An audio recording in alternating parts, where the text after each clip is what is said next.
I didn't expect the entire hangar to fall silent at the sight of a child walking in. The private jet sat like a wounded beast beneath the steel beams of that high-security tech airbase, sleek, shimmering, useless. Arthur Caldwell, the man whose name could bend venture markets and alter headlines, stood frozen, hands clenched. Just hours before the IPO that would rewrite his company's legacy, his prized aircraft had failed. Engineers paced in synchronized panic, their voices clashing with the hum of diagnostic machines. I stood there, just 10, in scuffed sneakers and my grandfather's jacket too large for my shoulders. My braid was uneven. My palms were steady. I didn't speak right away. I watched. I listened. That was always my strength, observing the silence between what people said. Then I saw it. A hairline fracture, unnoticeable unless you knew what stress vibrations meant. Unless you'd seen metal behave like it was alive and breathing. I pointed at the fuel distributor core. It's not the engine, I said. It's the microcrack. Right there. It's disrupting the flow. Silence struck again, harder this time. A man, Jake, I think, scoffed. That's not even visible. She's a child. But Mike looked closer. He went pale. And then all the noise rushed back. But this time it was in disbelief. She's right, he murmured. Arthur Caldwell turned slowly. His eyes were storm clouds in memory. He didn't ask who I was. He just stared, because something in my face reminded him of a battlefield, of a man he owed his life to. My name is Lily Jensen. I am 10 years old, and I fix things. I don't mean toys. Though I do that too. I mean the quiet things. I fix broken clocks and jammed hinges. I fix the parts that grown-ups call unsolvable. I read manuals like bedtime stories. My favorite word is torque, but mostly, I fix what people overlook. My mother passed before I was born. My father, Captain Mark Jensen, wasn't just my hero. He was the hero, a special engineer in the Army who gave everything in a desert far away to save someone named Arthur Caldwell. Now I live with my grandmother, Helen, in a small house by the edge of the forest. We grow herbs in coffee cans and listen to the radio instead of watching TV. I don't go to regular school. I build things in the garage. I'm quiet. I'm strange, but I feel things deeply. Like machines, I have inner chambers that most don't see. People often talk over me, but I listen through them. I remember the first time I realized I was different. I was 6. Grandma had just told me, gently but clearly, that Daddy wasn't coming home, that he had gone somewhere brave and beautiful and wouldn't return. That night, I crawled under his workbench. Surrounded by his tools, his scent still lingering in metal and oil. There was a wooden box beneath the shelf. I opened it and found blueprints, his sketches of turbine engines, fluid systems, and handwritten notes. One of them said, "If she's anything like me, she'll find this before anyone else. Fix things, Lily. Fix them better than I ever could." I read it over and over until dawn broke. That was the moment I promised myself I'd carry his legacy. But I was still a child, and I didn't understand then that legacy can feel like a weight instead of wings. The next week, a boy in town called me, the orphan with wires in her head. I went home and took apart my bicycle. Not to ride it again, but to make it something no one had ever seen before. Because even then, I knew, to survive this world, I couldn't just be smart. I had to be undeniable. Every dinner felt like a formal event where I wasn't on the guest list. Grandma always set 4 places out of habit. 1 for her, 1 for me, and 2 for memories that never returned. But somehow, mine was the plate always closest to the kitchen, furthest from the laughter. I used to think I was invisible. Then I realized it was worse. I was visible, but misread. Like a code people refused to decipher. Relatives would visit once in a while. Such a smart girl, they'd say, but she really ought to play more, wear brighter colors. Stop reading manuals like novels. They'd ruffle my hair like I was a trick dog doing calculus. Kids in town didn't know what to do with me either. I never understood why gossip moved faster than light. I'd walk past them at the park, and someone would whisper, "That's the girl whose dad exploded." They laughed like I was a myth, but I wasn't. I was a girl who could disassemble a generator blindfolded, but couldn't make a friend to save her life. At school, I stopped answering questions. I stopped raising my hand. One teacher marked me emotionally underdeveloped. She didn't know I cried in the tool shed, not the classroom. They say silence is golden, but in my world, it rusted fast. The worst betrayal doesn't come from strangers.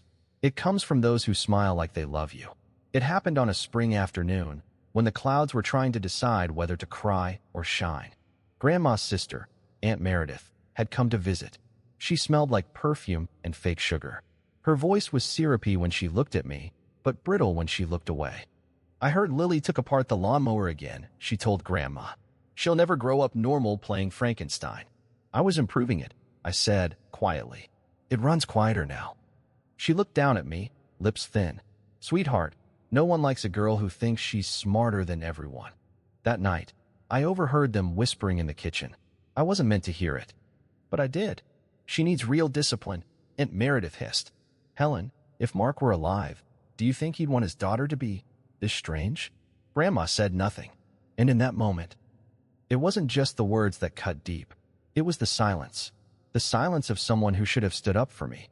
I didn't eat dinner that night.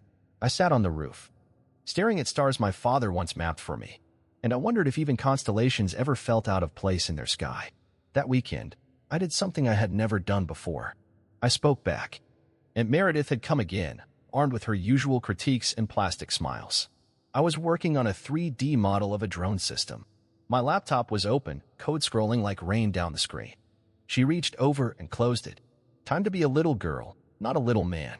I looked at her. Not down, not away, directly. "My father died saving someone who builds rockets," I said. "If he were here, he'd be proud I'm building something, not just playing tea parties." Her face tightened. "Don't get smart with me, Lily." "I'm not trying," I replied. "I already am." Then I stood up. I left the room. I went straight to the garage, slammed the door, and built for hours. Wires, motors, quiet determination. Each click of the wrench was a heartbeat saying, "I exist." Later that night, Grandma knocked gently. She didn't say anything, just slid a warm cup of tea across the table. No apologies. But her eyes said, "I saw you." It wasn't everything, but it was a beginning. And sometimes, the smallest acts of defiance are really the first breaths of freedom. I was terrified of being brilliant in a world that didn't know what to do with brilliance. After that day with Aunt Meredith, I started hiding parts of myself. Not because I wanted to, but because being unseen sometimes hurt less than being ridiculed. There were nights I'd wake up gasping. Not from dreams, no, I don't dream much, but from the quiet feeling that I was disappearing. Like my thoughts were too big for my body. Like my father's legacy might crush me if I didn't carry it just right. I stopped entering science competitions. At school, I let my grades fall to normal. I tried to laugh at jokes I didn't find funny. I traded invention for invisibility. But the weight didn't leave. It just grew quieter, tighter, like a pressure chamber inside my ribs. I once told Grandma, "I feel like I'm not allowed to be who I am." She just held my hand and said, "Neither was your father. That's why he fought so hard." That made me cry. Not because it was comforting, but because it meant this feeling might never leave. The worst day came during school assembly. I had fixed a faulty circuit in the fire alarm the day before secretly. After the janitor gave up, but when it malfunctioned again, the principal accused someone of tampering. And then she said it. "Lily Jensen, please come forward." The entire auditorium turned. I could feel their eyes like spotlights, but burning instead of warm. I walked down the aisle. My feet felt heavier than metal. When I reached the stage, she asked, "Did you access the panel yesterday?" "Yes," I said. Murmurs erupted. Someone shouted, "Why's the freak always touching stuff?" I tried to explain. I said I fixed it. I said it would have sparked a fire if I hadn't, but no one was listening.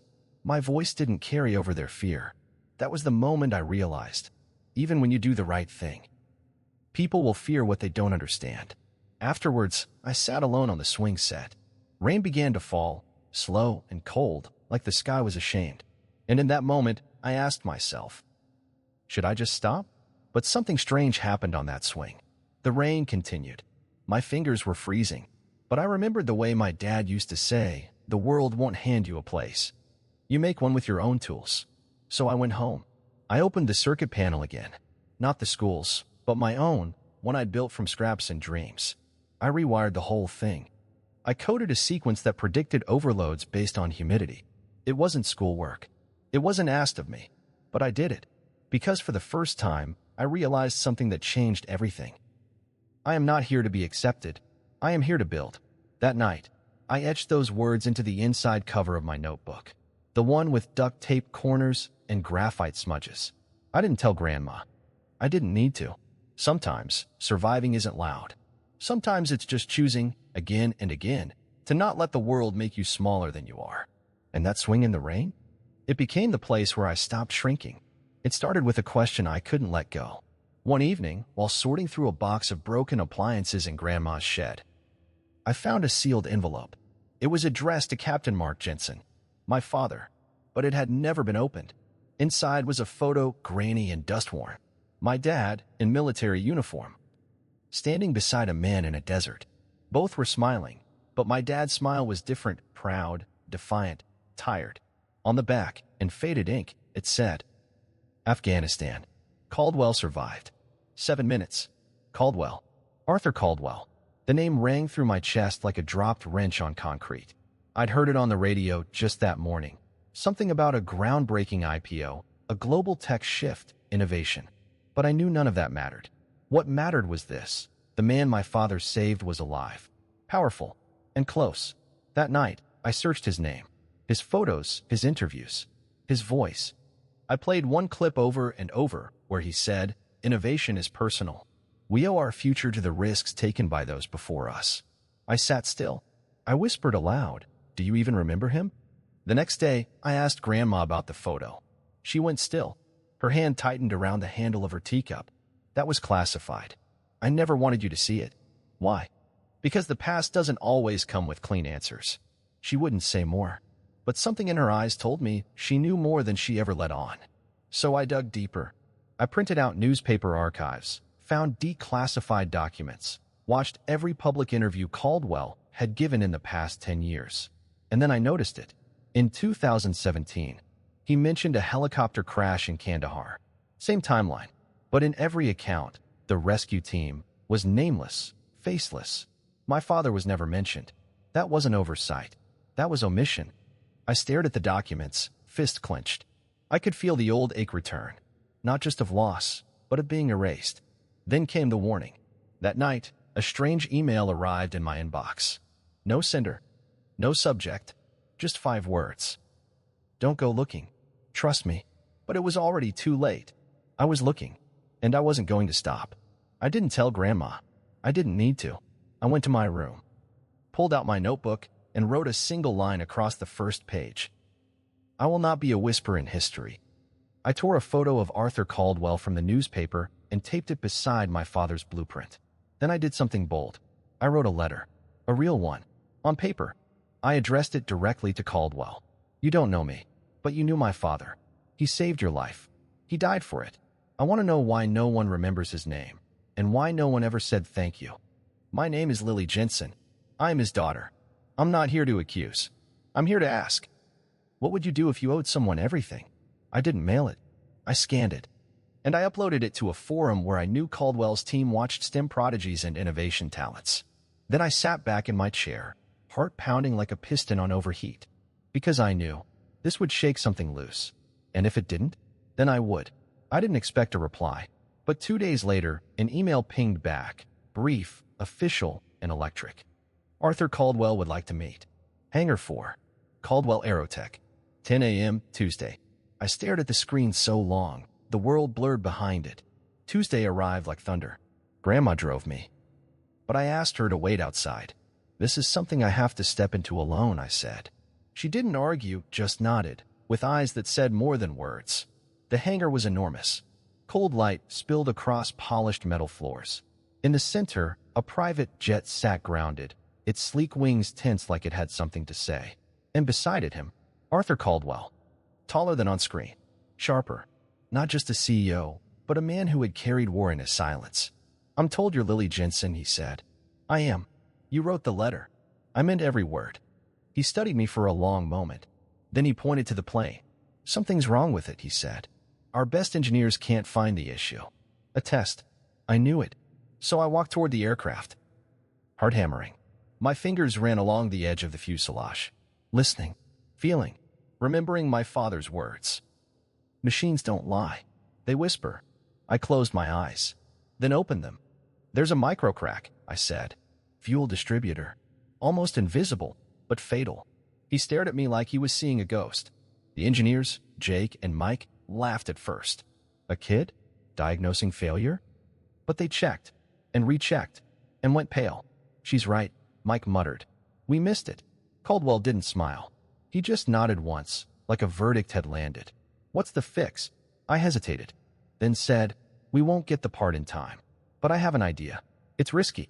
I told them my plan, a 3D printed substitute component, reinforced with a polymer adhesive I had read about in a recent materials journal, something developed by a lab not far from here. Mike blinked. That's actually possible. Barely. Jake looked worried. It could void every regulation we've got. I said, simply, or it could save your IPO. The room went quiet. Caldwell turned to his men. Do it. Follow her lead. And just like that, I wasn't a kid anymore. I was a voice. But as we began printing the prototype, a man in a black suit approached Caldwell. I heard whispers, concerned, sharp. She's untrained. This could blow up in our faces. Do you want this to leak? He didn't respond. Just looked back at me. I realized then, this wasn't just a technical risk. This was reputational suicide. For all of us. That night, I stayed in the hangar. The part had printed. The adhesive compound was being synthesized. But the air felt charged with doubt that clung to every breath I took. I sat alone in the observation deck, looking down at the jet. The machine I had touched. The future I had just altered. And I asked myself, what if I'm wrong? What if I'd misunderstood? What if the machine failed midair? What if I brought down more than just a plane?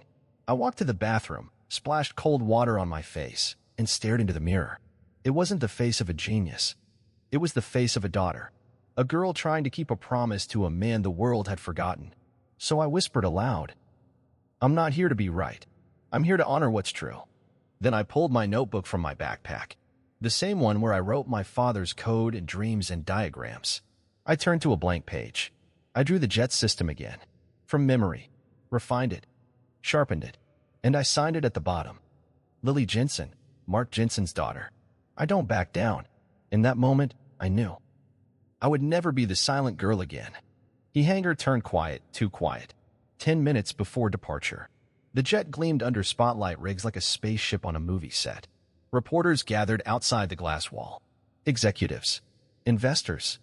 Everyone who mattered in the tech world. Inside, I stood at the edge of the control floor, watching the final tests. Arthur Caldwell walked toward me, his face unreadable. You don't have to be here. He said. I do, I replied. I built part of that. He gave a small nod, then said something I didn't expect. You remind me of your father. The doors opened. Caldwell stepped forward to greet the crowd. Applause erupted. Cameras flashed. And then he paused. He looked over his shoulder. At me. And he motioned me forward. I walked up the metal steps. Heart loud in my ears. And when I stepped into view, the noise shifted. A wave of whispers. Disbelief. A kid. She's 10. This is a joke, right? Caldwell spoke into the mic. This aircraft was grounded yesterday. It would have canceled today's IPO. But a young engineer spotted a fault that no one else could. She saved the launch and possibly this company. He looked at me again. This is Lily Jensen. I didn't wave. I just stood tall. Because that day, the world saw me. Not as a prodigy. Not as a freak. As a force. After the applause faded, someone shouted from the back. Where were your engineers then, Mr. Caldwell? A silence dropped. Jake and Mike shifted nervously. The media was hungry. They smelled contradiction. Caldwell turned to the crowd. They did everything they could. But the problem wasn't in the specs. It was in the silence between failures. Something you only see if you've looked at machines long enough to know their rhythm. Another voice, and how did she get access? Before Caldwell could answer, I stepped forward. I didn't break in. I said. He invited me. A ripple ran through the room. I'm here because my father saved his life. 8 years ago. Afghanistan. He never asked for anything in return. But he gave everything. Gasps. Murmurs. I pulled out the photo. This man, I said, pointing to the soldier beside Caldwell, was Captain Mark Jensen. My father. He never made it home. I turned to Caldwell. You remembered, didn't you? He swallowed. The crowd waited. Yes, he said softly. He saved my life. And I promised if I ever met his daughter, I'd give her the future he fought for. Cameras clicked. Reporters typed like fire. The truth was no longer a ghost. It had a name and a face. I thought people would laugh. Instead, they clapped. First one, then many. Jake stepped forward, eyes wide with respect. "She's the reason this plane flies today," he said, his voice firm. Mike nodded. "She didn't just diagnose it. She led the solution." One investor approached me after the press cleared. "You're not like any 10-year-old I've ever met." I smiled. "Machines don't care how old you are. They just care you listen." That night, social media exploded. Hashtag Lily Jensen trended globally. "Child genius saves billion-dollar jet," one headline read. "Who is Mark Jensen?" said another. People messaged grandma asking for interviews. One girl my age emailed me from Vermont. "I didn't know we could be this brave. Thank you." Caldwell's team launched a press release to honor Captain Mark Jensen's legacy. "We are founding the Mark Jensen Innovation Fund, a foundation to support STEM education for disadvantaged youth." I watched the video announcement on a tiny screen in our kitchen. Grandma was quiet, then said, "He would have been proud of you." And for the first time since I could remember, I believed it too. I thought victory would feel like flight, but it felt like falling into a silence I couldn't name. The IPO was a success. The fund was announced. My name appeared in headlines, hashtags, documentaries in the making. People called me a genius, a prodigy, a miracle. But in my room, late at night, I stared at the ceiling and felt hollow. Was I only someone because I saved a plane? What if I hadn't been right? Would anyone have cared who I was? The question echoed louder than applause. I remembered what it felt like standing in that hangar, heart pounding, voice shaking. That wasn't brilliance. That was fear. That was instinct. That was desperation to prove I mattered. Sometimes, I wondered, did I force myself into the cockpit of history just to feel close to a father I never knew? And when I turned off the lights, my reflection stared back at me from the window. Small, fragile, a girl in a storm she'd summoned. One night, I dreamed I was back in the hangar, but it was empty. The jet was gone. The people were gone. The spotlights had all turned away. I stood in the silence, barefoot, holding nothing. I called out, "Dad." No answer, just wind echoing through metal. I woke up gasping, hands gripping the sheets like they were ropes keeping me tethered. It wasn't the first time. I had dreams like this since I was little. Dreams where I was always just missing something. A hand reaching, a door closing, a voice fading. I told Grandma about the dream. She looked down at her tea and said, "You don't have to carry the whole sky, Lily." But I did, or at least I thought I did, because no one else had been asked to be exceptional at 10, to be brave and polite and brilliant all at once, to represent not just a company, but a man who was gone. And beneath it all, I was scared. Scared that if I stopped being useful, I'd stop being seen. That maybe no one really wanted me. Just what I could do. I went for a walk one morning, early, while the dew still clung to the grass like old secrets. The town hadn't woken yet. The world felt unmade. You don't have to earn your right to exist. I opened my eyes. The truth was quiet, but solid. I didn't have to be perfect. I didn't have to be a headline, or a savior, or a myth. I could be messy. I could be wrong. I could just be Lily. When I got home, I took out my notebook and crossed out the title on the cover. Mark Jensen's daughter. Below it, I wrote, Lily, just Lily. And somehow, that felt like the bravest thing I'd done yet. At first, the praise felt like rain after drought. But then the rain turned sideways. People started arguing online. About me. She's incredible. Some said, a marketing stunt. Others snapped. My inbox filled with invitations from talk shows, science panels, youth summits, but also with suspicion. No way she did that herself. Where's the proof this wasn't scripted? Is she even that smart? Or just trained to act it? News anchors debated my mental health, my IQ, my childhood. Strangers said I was being exploited. Others accused me of manipulating a tragedy for fame. And then came the comment that froze me. Dead dad. Cute face. Easy narrative. I stared at the screen until my vision blurred. I wasn't a person anymore. I was a symbol, a tool, a battleground. I turned off the computer, walked outside, and sat under the old elm tree in our yard. The wind shook the leaves like whispers. I thought saving a jet would change everything. Instead, it changed me. 3 days later, it got worse. A media outlet published an anonymous insider story. Sources claim Lily Jensen posed safety risks with unauthorized intervention.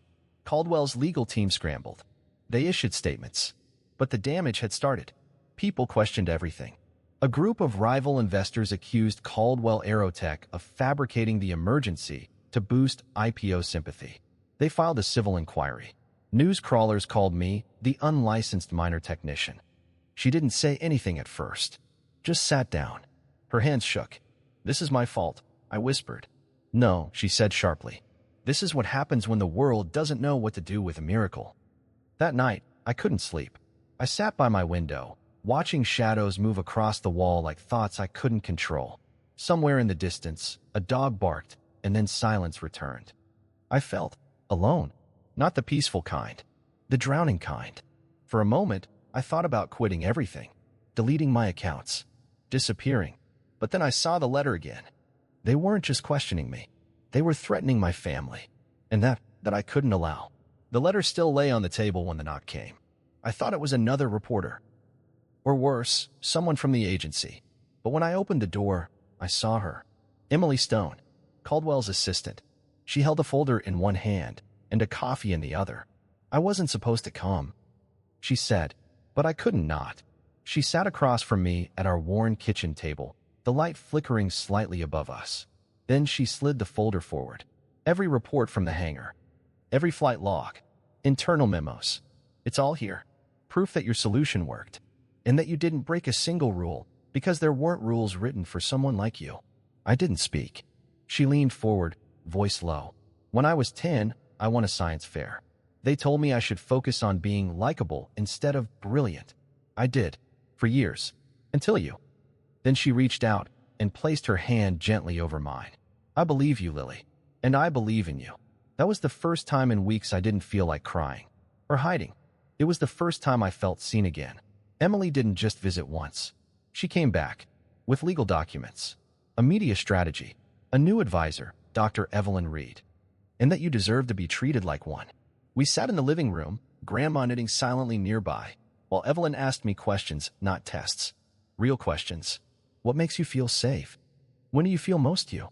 What would you do if you didn't have to prove anything? I told her the truth. When I'm building, or drawing blueprints, or watching how wine moves over tree branches. She smiled. "You don't just think in mechanics. You think in motion." Together, we began preparing. Not for war, but for restoration. Emily contacted allies, investors who respected integrity over spectacle. Evelyn filed reports to challenge the board's intervention. And Jake and Mike? They started uploading their own videos. Stories from the hangar. Praise for me, not as a miracle, but as a teammate. The silence that once surrounded me, it was breaking. Then something happened that I still can't explain. People began to speak up. Not famous people, not engineers. Kids. One by one, they started posting their own stories. A boy in Kansas who built a working wind turbine from junkyard parts. A girl in Oregon who coded a speech app for her brother. Twins in Texas who redesigned a water filter for their school's well. And each of them ended with the same message. We are Jensen's generation. The hashtag spread. Fast. Across forums. Across classrooms. Hashtag Jensen's generation trended globally in 48 hours. I watched from our couch, blanket pulled to my chin. Captain Mark Jensen, Act of Valor, Operation Cedar Wing. His name. His courage. On paper, they weren't going to take him from me. Not again. 3 days later. A week later, the education board dismissed all investigations. Grandma hugged me so tight, I thought I'd crack like the fuselage once did. Jake, Mike, and Emily joined me for dinner that Friday. Her sister had passed, quietly, in her sleep, just shy of 92. We drove to the funeral 3 towns away. No press, no cameras, just family, holding one another in the wind. I watched Grandma stand in the cold with bare hands. She didn't cry. She just looked at the sky like it owed her nothing and everything. Later that night, by the motel radiator, I asked her, "Does it ever get easier?" She smiled, tired. "You don't want it to. If it does, it means you stopped loving." We sat in silence. She held my hand like I was younger than ever. I realized then, growing up doesn't mean leaving childhood. It means carrying it, with reverence, like ashes in your pocket. And I knew, my inventions, my courage. Even my father's legacy, they weren't things I had to live up to. They were parts of me, pieces I could hold without letting them crush me. When we returned, the hangar looked smaller. Not physically, but in how I saw it. It had always felt like a cathedral. Now, it felt like a chapter. I spent the afternoon packing away the prototype wings, the blueprints, the servo motors. Not because I was quitting, but because I was resting. Later, I walked into the woods behind our house. The trail Dad used to take me on. Leaves crackled underfoot. A hawk passed overhead. I stopped at the clearing, our spot, and sat on the old bench. There, I took out my sketchbook. Not for engineering, but for drawing.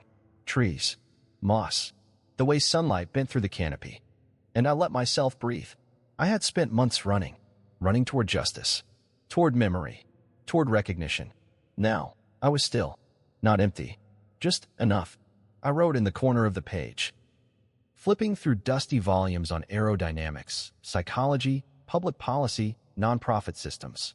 I made notes, not designs, plans, because something had changed.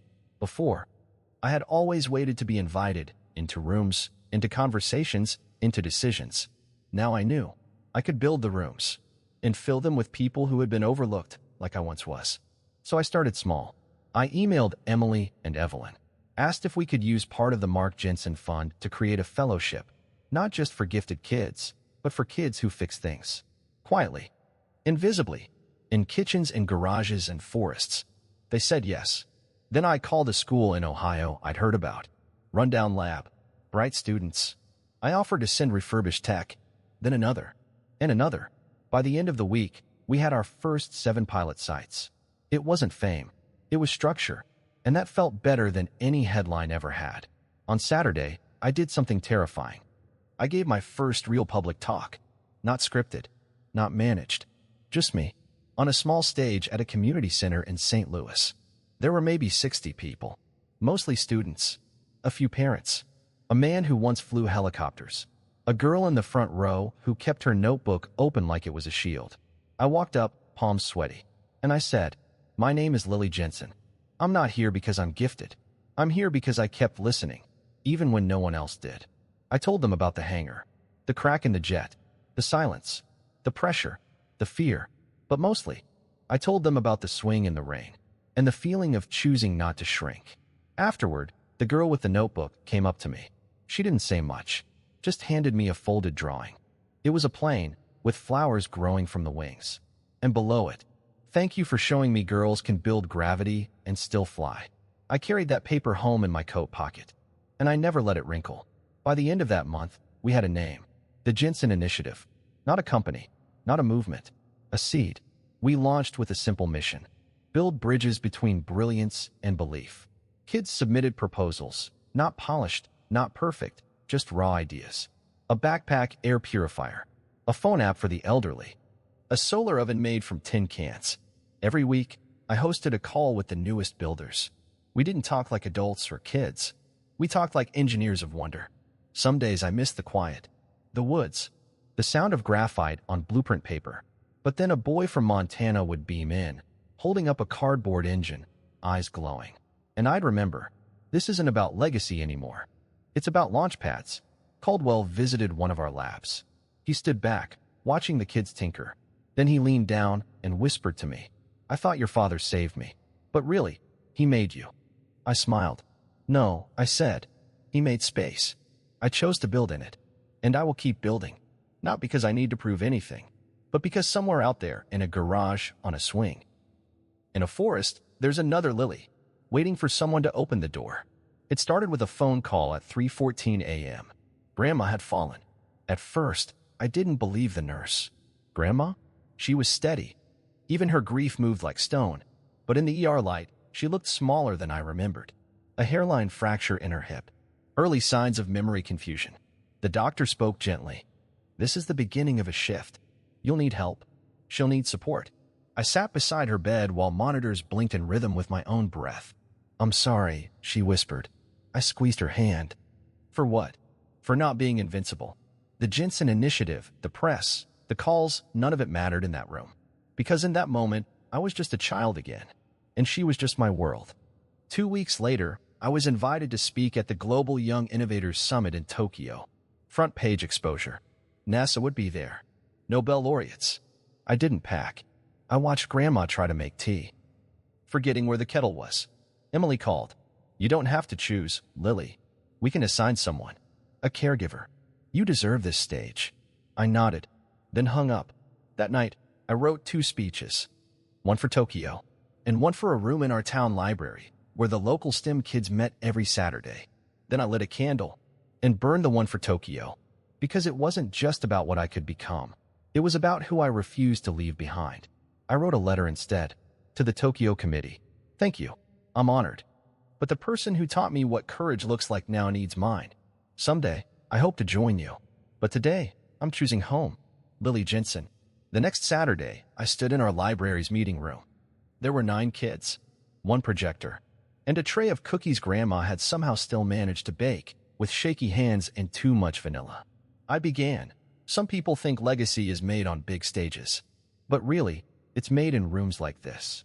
I shared everything, not just the victories, but the days I almost quit, the moments I wanted to disappear, the truth of what it costs to stand for something and still choose softness. Afterward, a boy who hadn't said a word all year came up to me. I think I want to build something, he said. What? I asked. He shrugged. Maybe a walking cane that doesn't feel like giving up. I smiled. You're not giving up. You're giving forward. That night, Grandma and I sat on the porch wrapped in quilts. She looked at me and said, "You're stronger than me." I shook my head. "No, I'm standing on you."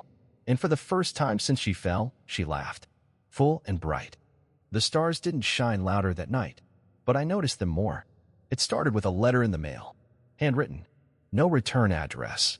Just smudged ink on the envelope. Inside was a photo. A boy. Around 9, standing in front of a windmill he'd built from broken fans and soda cans. Beside it, in pencil, "I saw your video. You made me believe it was okay to build ugly first." Then came an email. Then 20. Then hundreds. Kids from Montana, Kenya, Bangladesh, Alaska, all sending in blueprints, videos, notes scrawled in margins. Not for approval, but to say, "Look." I started. I printed each one, hung them on the walls of our community lab. Soon, we ran out of space, so I cleared out our garage. Dad would have laughed. His old tools still hung above the bench. Now, they lived beside paper turbines, Lego engines, Raspberry Pi monitors duct taped to shoe boxes. It wasn't polished, but it pulsed. One evening, while chopping carrots for dinner, I got a call from Evelyn. "There's someone I want you to meet." I didn't expect to see the president of Caldwell Aerotech on my screen. Not Caldwell, his daughter. She was my age, and shy. "Hi," she whispered. "I didn't know my dad knew your dad." I nodded. He did. It changed his life. She held up a notebook. "I've been designing something. A floating classroom. For kids in flood zones." I blinked. "That's brilliant." She smiled. I was scared to show anyone, but Dad said you'd understand. We talked for an hour. About fear. About mental fatigue. About feeling too much and too young. Before she signed off, she said, "Thank you for being first." I sat in the quiet afterward, the phone still warm in my hand. It hit me then, this wasn't about being a genius anymore. It was about being a lighthouse, so others could sail in, even when they didn't yet believe in land. I no longer fear being seen, not because I got used to the attention, but because I finally knew who I was when the cameras were off. I still tinkered, still drew blueprints in the margins of my math homework, still whispered to machines like they were old friends. But now I also taught how to listen to silence, how to turn rejection into design, how to fail forward. I stood in front of classrooms and asked, what if we built something just for joy? And they did. A drum kit made from plastic buckets, a solar-powered cricket incubator. And that was enough. Later that week, Aunt Meredith visited. She didn't come bearing critique, just a peach cobbler and a quiet apology. She didn't say the words, but I saw it in the way she studied the robot arm I'd built to help Grandma peel apples again. I realized something. Forgiveness doesn't always arrive in full sentences. Sometimes, it's in a cobbler cooling on a windowsill.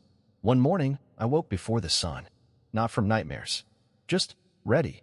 I pulled on my coat, stepped outside into the chill, and walked to Dad's old shed. The tools were still where he left them, but now, beside them, were mine. His hands had once held these handles, tightened these bolts, drew blueprints on this desk. And now I did too.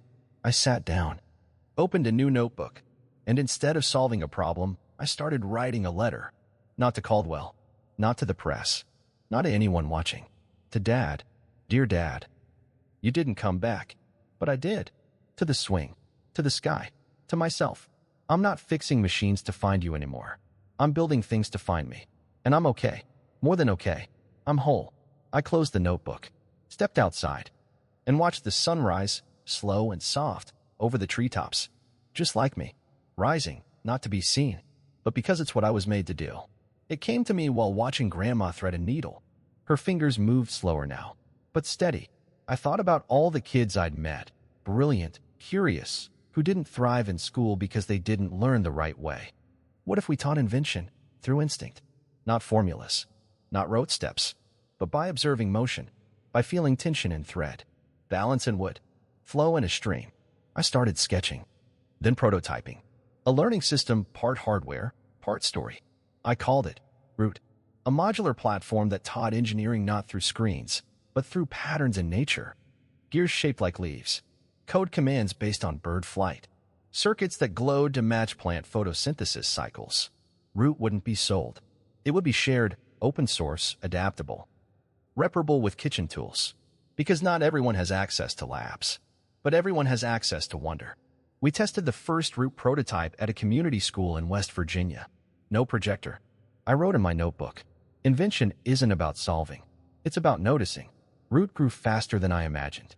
We sent kits to rural Alaska, to refugee shelters in Jordan, to after-school programs in New Orleans. Wherever it landed, kids didn't copy. They reimagined.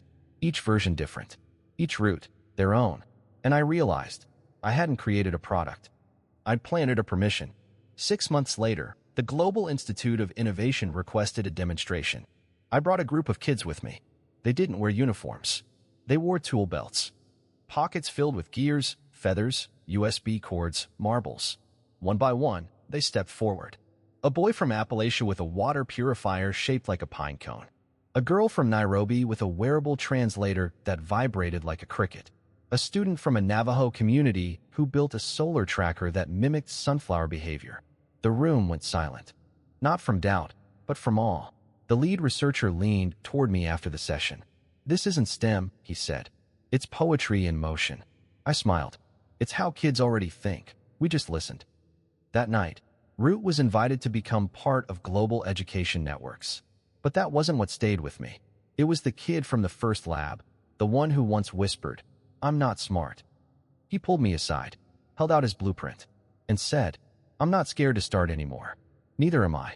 Not of failure, not of new things, not of letting go, because Root doesn't need me now. It has its own roots, and it's already growing." One October morning, a letter arrived. Not digital, not formal, just an envelope, yellowed, hand-addressed. Inside, a photograph. My father, not in uniform, but in jeans, laughing beside a workbench. Tools everywhere. Me in his lap, chubby-cheeked, holding a wrench.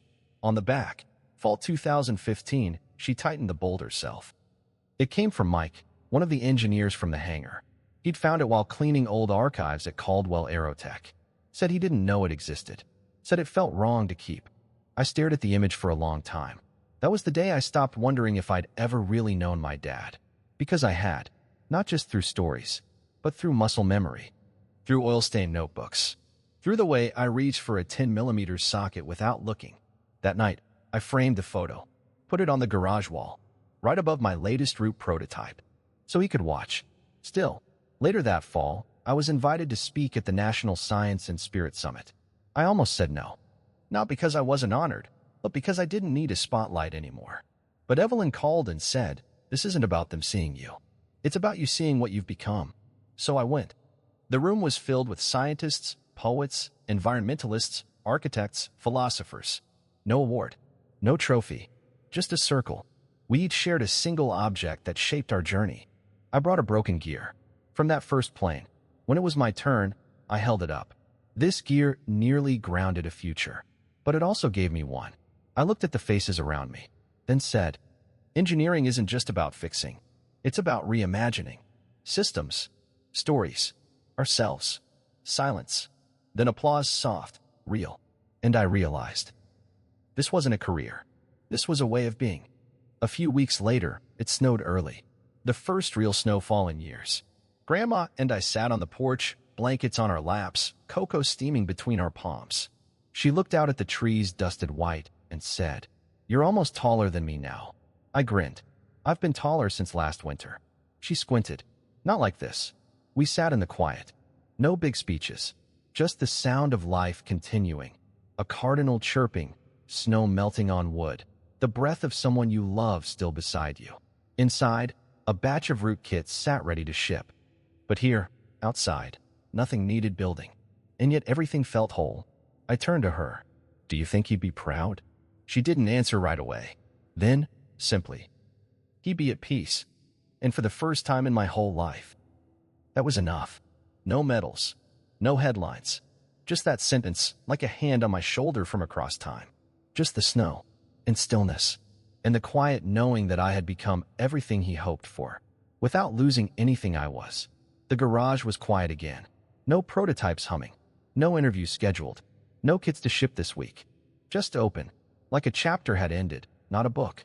I flipped to a blank page. The paper felt different now. Not like pressure, but like possibility. And I wrote, without thinking. One from a small town in Mexico, where a girl had used route to map wind currents for her grandfather's fishing boat. The warmth of a grandmother who held the world steady with pie and patience. And the echo of a generation not asking permission to begin. I walked back to the house. Of communities where girls led science circles around campfires. Of a mechanic in Tunisia who started a garage school called Jensen's Corner. And then, one boy, maybe 9, stood up. Voice shaking.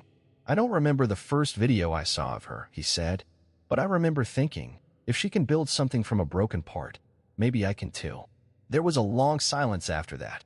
Not because there was nothing more to say, but because sometimes legacy sounds like a whisper carried across oceans. And I listened, not as a founder, but as a witness. I used to think legacy was what you built, but now I know it's what you leave behind that no one notices until it flowers. Like a blueprint scribbled in a margin that becomes a bridge. Like a swing set where a girl once cried becoming the site of a robotics club. Like a sentence a grandmother spoke, "You don't have to carry the whole sky," becoming the motto of a global wellness program for gifted youth. I never trademarked route. I never locked the Jensen Initiative into an institution, because I didn't want to build a monument. I wanted to plant a mycelium, invisible, alive, endlessly branching. Now, there are things out there I'll never see, inventions I'll never touch, kids who will never know my name. And that, somehow, feels like the greatest gift, because it means the story grew bigger than me. And isn't that what every story hopes for? One evening, I walked past a park in a town I didn't live in. A group of kids were gathered around a tree stump. Laptops open, gears clicking. One girl held up a root-shaped module and said, No, try the light sensor here." I smiled. They didn't know me. I paused the video, closed my laptop, and for the first time, I felt him, not behind me, but beside me. We weren't the same, but we shared something truer than blood. We left behind beginnings. And that is enough. There's this moment in the morning, right before the birds begin, right after the dark lifts, but before the gold spills in. That's when I like to sit on the porch. Not to think, not to build, not to solve, just to be. Grandma's inside, humming over tea. The tools are still in the shed, though I haven't touched them in weeks. And the elm tree, the old one, it's blooming again. I press my hand to its bark, feel the grain, the cold, the slow pulse beneath it. "Hello, old friend," I whisper. And it says nothing, because it doesn't have to. Because presence speaks louder than memory. And this is enough. A few weeks ago, I found a feather, black and white, perfect. I slipped it into the last page of my notebook. The same one where I drew my first blueprint. The same one where I wrote, "Mark Jensen's daughter." The same one I later crossed out. Now, there's only a single phrase left on that final page. "Leave gently. The feather rests beneath it." A reminder that what we create, if born in care, doesn't need to be carried forever. It lifts. It moves. It finds wind. And if we've done our part, we don't chase it. We let it go and smile. Sometimes people ask me, if you could go back, would you do it all again? And I always answer, I never left. Because I'm still that girl under the bench. Still the swing in the rain. Still the child who listened to silence. Still the spark between father and machine. Still the thread between failure and flight. But now I'm also the root, the hand extended, the stillness after building. And if there's one thing I've learned, one truth that held from first sketch to last sky, it's this. You don't have to shout to change the world. You can whisper and still be heard.